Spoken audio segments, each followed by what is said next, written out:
नमस्कार। संतोष की रिपोर्ट में आप सबों का स्वागत है। और आज हम संतोष की रिपोर्ट में बात उस अभियान की करने जा रहे हैं जिस अभियान को लेकर विपक्ष 20 तारीख को फिर से दिल्ली में बैठ रहा है।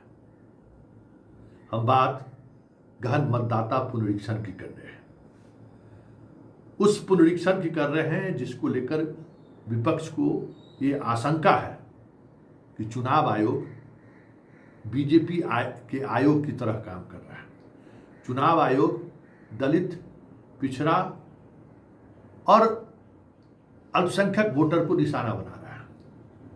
और बिहार जैसे राज्यों में जहां 80% सीटों पर सीधी लड़ाई और बहुत कम 10,000 से कम मार्जिन में हार जीत होती है, वहां अगर हर कॉन्स्टिट्यूंसी में 25 से 30 से 40 से 50,000 वोटर की संख्या अगर कम हो जाती है तो कहीं न कहीं यह प्रयास एनडीए को मदद पहुंचाने के लिए किया जा रहा है।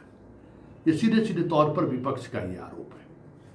लेकिन बड़ा सवाल ये है, इतने बड़े स्तर पर, क्योंकि रोजाना अब इलेक्शन कमीशन प्रेस रिलीज जारी कर रहा है और उस प्रेस रिलीज को अगर आप देखें तो लगभग 36 लाख मतदाताओं का नाम कटना तय माना जा रहा है। ऐसे में यह सवाल उठना लाजमी है कि हर कंस्टिट्यूंसी में 243 कंस्टिट्यूंसी है और 36 लाख वोटर से डिलीट करने की बात हो रही है। फिर भी जनता खामोश क्यों है? जनता में गुस्सा क्यों नहीं है? एक बड़ा सवाल है। अजीत अंजुम जैसे पत्रकार गहन मतदाता पुनरीक्षण में जो खामियां हैं उसको लेकर जबरदस्त रिपोर्टिंग की है। लेकिन उनके रिपोर्टिंग पर भी अगर आप गौर करिए या फिर रवीश जी की भी रिपोर्टिंग की बात करिए, उस गहन मतदाता पुनरीक्षण को लेकर उन्होंने भी जो रिपोर्टिंग की है, हम लोगों ने भी जो रिपोर्टिंग की है, दर्शकों ने उस रिपोर्ट को उस तरीके से तवज्जो नहीं दिया है जिस तरीके से दर्शकों ने अजीत अंजुम पर एफआईआर दर्ज हुई उस खबर को तवज्जो दिया है। कुछ तो बात है। आखिर जनता में आक्रोश क्यों नहीं है या जनता कुलबुला क्यों नहीं रहा है? बिहार के शब्दों में अगर बात करें तो नाम कटना, क्योंकि यहां देखिए एक बात समझ लीजिए, बिहार में वोट मतलब लाठी।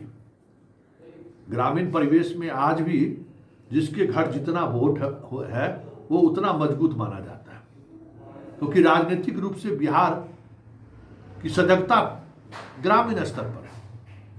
और जब से ये पंचायती राज व्यवस्था लागू हुआ है, वोट को लेकर सजगता और लोगों में बढ़ गई है।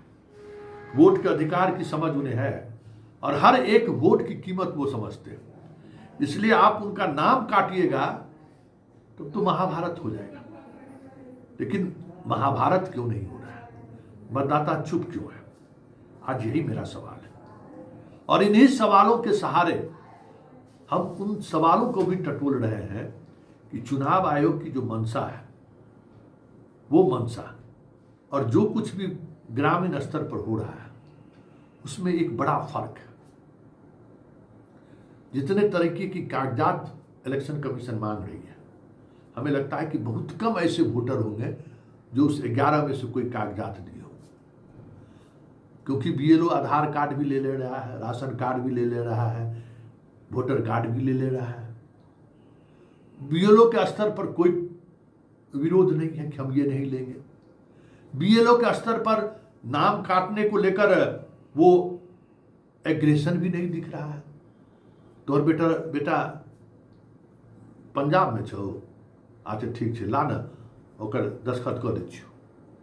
ऐसा भी नहीं है। जो बाहर भी है उसका भी फॉर्म भरा रहा है और जो नहीं है या जो मृत है उसको लेकर लोगों में उस तरीके का गुस्सा नहीं है।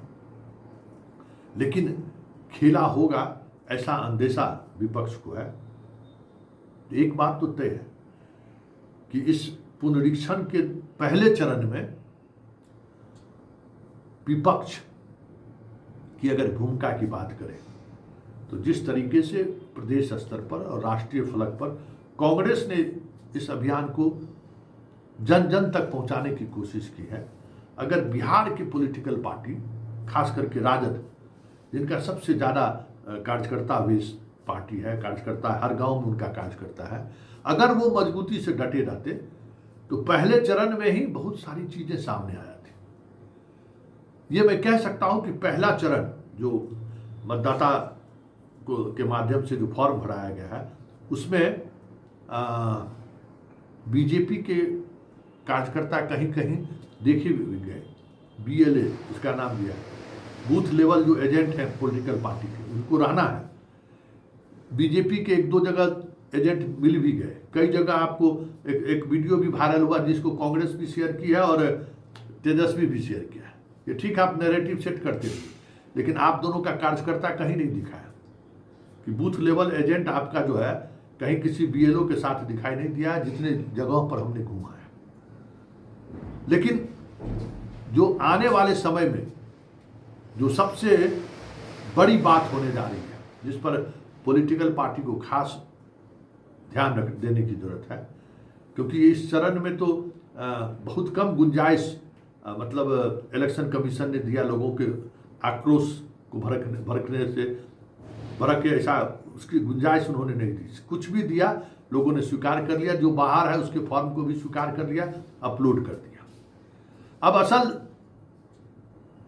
लड़ाई जब BLA बूथ लेवल एजेंट को चुनाव आयोग जब वोटर लिस्ट देगा, उस समय जो महागठबंधन के पॉलिटिकल पार्टी के लोग हैं, उनकी सक्रियता पर निर्भर करेगी कि वो जो तर्क आज दे रहे हैं जिन वोटरों को लेकर, उस वोटर को वो बचा पाते हैं या नहीं बचा पाते हैं। ये उस अभियान के दौरान देखने को मिलेगा, क्योंकि ये अभियान असली परीक्षा है। क्योंकि अभी तक सभी ऐसे मतदाताओं को जिन्होंने कोई डॉक्यूमेंट्स मुहैया नहीं कराया है, उसको इलेक्शन कमीशन ने स्वीकार कर दिया है। इलेक्शन कमीशन के डाटा पर गौर करिएगा, जो रिलीज जारी करते हैं उसमें मृतक मतदाताओं का उन्होंने सूची जारी, मतलब संख्या जारी किया है। जिसका 2 जगह वोटर में नाम है उसका सूची जारी किया है। ऐसे मतदाताओं का की संख्या जाहिर किया है जो वर्षों से अपनी जगह पर नहीं रह रहे हैं। तो ये सारे ऐसे मतदाता हैं, जैसे मृत वाले को आसानी से चिन्हित किया जा सकता है। वो BLA आराम से चिन्हित कर सकता है कि हमारे बूथ पर फलाने आदमी मृत है, उसमें लिखा रहेगा, उसको आप चिन्हित कर सकते हैं। हाँ, जिसके बारे में ये कहा जा रहा है कि जिनका कोई पता नहीं है, वो भी बड़ी संख्या में, सबसे ज़्यादा संख्या उसी की है, तो उसमें वो चीज़ें दिखानी होगी। वैसे विपक्ष ने जो माहौल बनाया, विपक्ष ने जो दबाव बनाया, उस दबाव से फिलहाल बिहार के 7-8 करोड़ वोटर को राहत तो जरूर मिला। नहीं तो ये जिस तरीके से अड़े हुए थे कि हम 11 डॉक्यूमेंट्स को लेंगे ही लेंगे, वो तो उसमें वो रिलैक्सेशन देते हुए जरूर दिखे। तो ये तो विपक्ष की एक बड़ी नैतिक जीत मानी जा सकती है। लेकिन असल लड़ाई आने वाले समय में जब वोटर लिस्ट पब्लिश होगा और हर BLA बूथ लेवल एजेंट को, पॉलिटिकल पार्टी के बूथ लेवल एजेंट को जब उसकी सूची मुहैया कराई जाएगी, उस वक्त अगर वो तत्परता नहीं दिखाए तो महाराष्ट्र वाली स्थिति बिहार में भी हो जाए, जिसकी आशंका लगातार राहुल गांधी जाहिर कर रहे हैं, तो कोई बड़ी बात नहीं।